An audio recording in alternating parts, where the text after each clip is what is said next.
Bienvenue dans cette nouvelle édition du QG News. Voici les titres de l'actualité. En République démocratique du Congo, des milliers de militants et leaders de l'opposition congolaise ont manifesté contre l'utilisation de la machine à voter ce vendredi 26 octobre à Kinshasa. Une marche qui s'est déroulée sans le numéro 1 des partis de l'opposition, l'UDPS. La 11e édition de la World Policy Conference se déroule jusqu'au 18 octobre au Maroc. Décideurs politiques, économiques et acteurs du secteur privé y échangent. 250 personnalités au total ont répondu présents. Et puis en Algérie, 2 hommes pour un poste.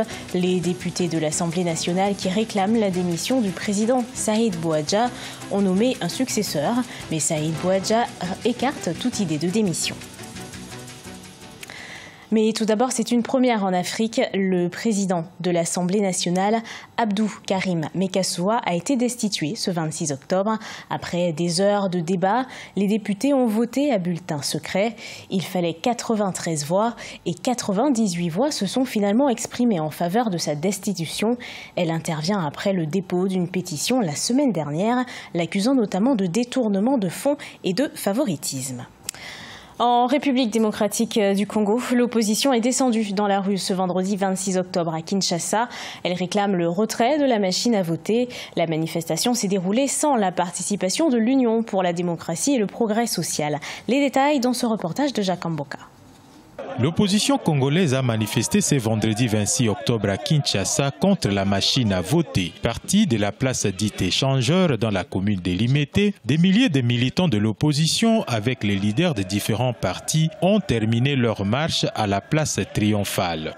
Pas de machine à voter. Il n'y aura pas élection dans ce pays si M. Nanga veut utiliser sa machine à voter. Il va aller l'utiliser ailleurs. Merci. Nous sommes déterminés avec notre peuple et nous allons vaincre parce que nous voulons de bonnes élections et ces élections-là, nous les aurons. Le peuple va gagner. Une manifestation sans le président de l'UDPS, Félix Tshisekedi, et ses militants qui ont résolu de participer avec ou sans la machine à voter au scrutin du 23 décembre. Nous avons dit ceci, qu'il y ait les élections et qu'il y ait la machine à voter ou pas, nous allons partir. À quelques semaines du début de la campagne électorale, la marche de l'opposition s'est déroulée en toute quiétude sans incident. Un comportement exemplaire de la police nationale salué par tous. Nous avons vu des réunions hier, que ce soit à Hôtel-de-Ville ou dans mon cabinet. Vers 22h, on avait une réunion avec les leaders de l'opposition. On a pris des mesures conséquentes pour que chaque parti puisse respecter les consignes. Bien que contre la machine à voter, l'opposition n'est cependant pas dans la logique du boycott. Une opposition qui croit encore à son unité. Cette unité reste difficile à garantir quand on considère que l'UDPS pourra, selon les observateurs, faire cavalier solitaire. Néanmoins, l'opposition se donne tout de même jusqu'au 15 novembre pour désigner son candidat commun. La première économie africaine est à la recherche de 100 milliards de dollars d'investissement sur 5 ans. Cette somme permettrait au pays de sortir son économie de la récession.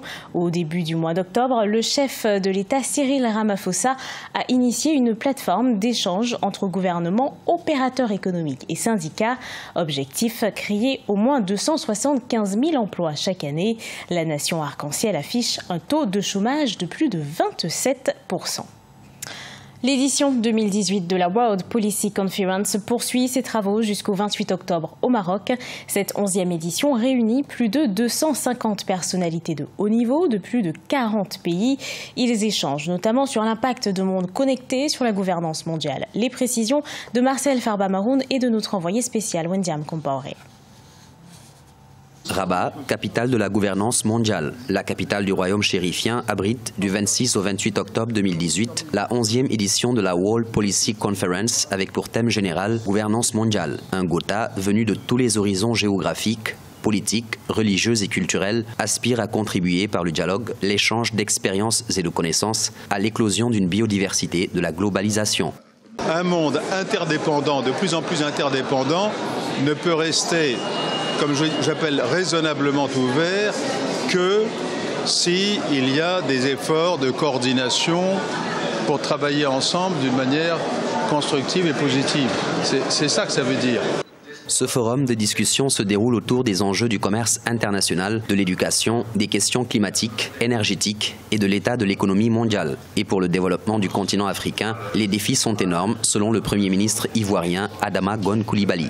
D'ici 2050, selon les Nations Unies, une personne sur 4 sera africaine. Et la population des jeunes Africains de moins de 15 ans sera d'environ 850 millions et notre main-d'œuvre sera la plus importante au monde.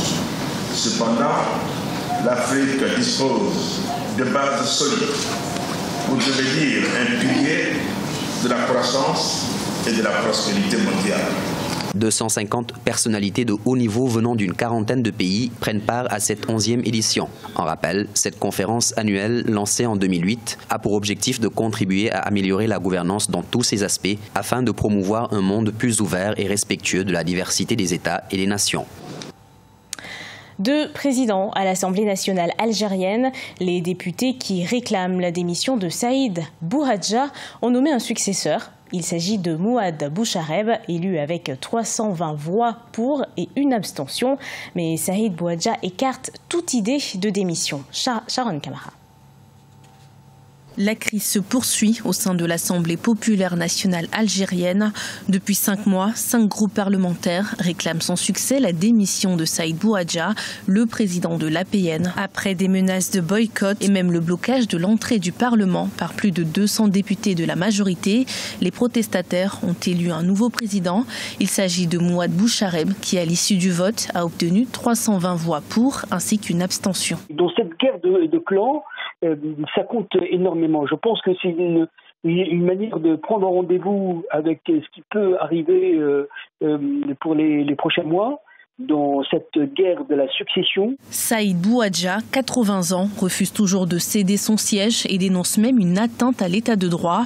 Membre du FLN, le parti au pouvoir, il estime être le seul président légal et légitime de l'APN. Saïd Bouadja s'appuie ainsi sur la Constitution qui stipule qu'aucune procédure légale de destitution n'est prévue en Algérie contre le président du Parlement. Dans cette guerre de la succession, l'Algérie, elle est tiraillée. En tout cas, on a vu un certain nombre des purges dans l'armée, dans les services, et on continue en tout cas cette harmonisation et ce travail de contrôle sur les secteurs clés justement de la politique en Algérie. Également membre du FLN, Mouad Bouchareb était jusqu'ici chef du groupe parlementaire du parti au pouvoir qui détient 161 des 462 sièges à la chambre basse du Parlement. Celui qui a été élu par la majorité a également été soutenu par les 100 députés du Rassemblement national démocratique du Premier ministre Ahmed Ouyaya, mais aussi par les députés de 2 autres partis de la majorité présidentielle. L'opposition a de son côté décidé de boycotter la séance. 4e édition des 72 heures du lait local au Burkina Faso. C'est dans ce cadre que les producteurs laitiers du continent étudient la mise en place des politiques durables. L'objectif est de créer une meilleure économie autour du secteur. Cheikh Omar Bandargo. Au Burkina Faso, le lait local occupe une place assez importante dans l'économie agricole et alimentaire depuis l'avènement des unités de transformation en 1990. Avec un potentiel de 250 millions de litres de lait par an, seulement 5% est valorisé, une marge inférieure à la demande nationale et à laquelle les producteurs entendent remédier en faisant face aux défis de la concurrence imposée par la forte pénétration du lait en poudre sur le continent. Le lait importé est plus vendu que le lait local. Bon, si on doit poser des questions aux gens, ils nous disent que le lait local n'est pas bu par tout le monde, mais le lait importé est bu par tout le monde. Mais moi, je crois qu'avec une certaine politique, on pourra exploiter le lait local. Consommé sous diverses formes, le lait local peut contribuer de manière efficace aux économies des pays producteurs.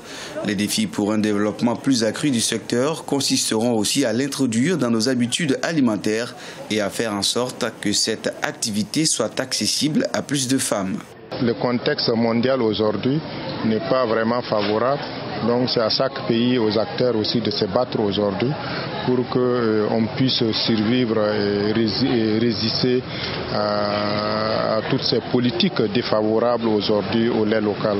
Les producteurs laitiers de la sous-région ouest africaine conviennent désormais de la mutualisation de leurs efforts pour rendre plus compétitif le lait local africain. En juin 2018, une campagne lancée à partir de Ouagadougou et qui a autant concerné le Mali, le Niger, le Sénégal et le Tchad vise une sensibilisation massive des populations sur les qualités du lait local. Ce journal a été préparé par l'ensemble de la rédaction. Merci de l'avoir suivi. Retrouvez dans un instant une nouvelle édition de l'actualité sur Africa 24.